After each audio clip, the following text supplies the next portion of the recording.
do the defense bill without other bills that have so many things that are important to the American people in terms of health care, in terms of housing, in terms of safety. Leader Schumer, are you Leader Schumer? Good afternoon. Thank you. Good afternoon. You are correct. We try to be correct in journalism. That said, sometimes. The Republicans continue to say that this shutdown is because you're worried about Ocasio-Cortez and the left. She even said last night she is not primary. How does that make you feel? Look, the bottom line is we are fighting for the American people. We see the anguish they face everywhere we go, in our districts, in our states. People are not just, oh, this is something new and not so good. They think it's horrible. What am I going to do? With so many, another person I met, the kid has cancer, and the treatment has been cut off, the research has been cut off. We are fighting for the American people. The Republicans can talk all the political stuff they want. We're on the side of the American people because they need help. From the very beginning of this crisis, Senate Democrats and House Democrats have made clear we are fighting to address the health care crisis that Republicans have created, the largest cut to Medicaid in American history, as part of the Republican One Big Ugly Bill that hurts everyday Americans in order to benefit their billionaire donors with massive tax breaks. Hospitals, nursing homes, and community-based health centers are closing all across America because of Republican policies. That's hurting everyday Americans. Their refusal to extend the Affordable Care Act tax credits is going to result in tens of millions of people in Republican-held states, Democratic states, purple states, all across the country. It doesn't matter. Tens of millions of people are going to experience dramatically increased premiums, co-pays, and deductibles.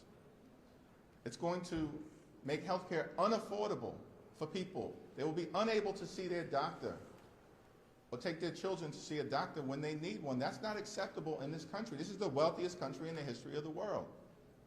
So Democrats are standing up to address the cost of living crisis that Republican policies like the Trump tariffs have made worse, and we're standing up in defense of the health care of the American people. Mr. Leader, have you, or either of you as leaders, have you received a Gang of Eight briefing on the CIA activity in Venezuela? No, and it's typical of this administration and this Republican House and Senate. They try to just go at it alone on everything. That doesn't work. That's not the American way. That's not what the American people want. They want us to come together and come up with bipartisan solutions, and they have failed every step of the way. On the extension of the Affordable Care Act, we asked them to vote 3 times to extend it. They voted no. And the Republican congressmen and senators are feeling the heat from their constituencies because this crisis is so bad. And so you see them squirming and changing their positions and not always agreeing with one another. We are steadfast. We're on the side of the American people because health care is one of the most important things. When you ask people, their number one concern is cost, and Trump's done a lot to raise their costs on tariffs and on heating, and grocery prices are still high. But the number one issue in terms of cost to the American people now is health care. And it's a matter of life and death. A matter of life and death. Yes? You talk about finding bipartisan cooperation.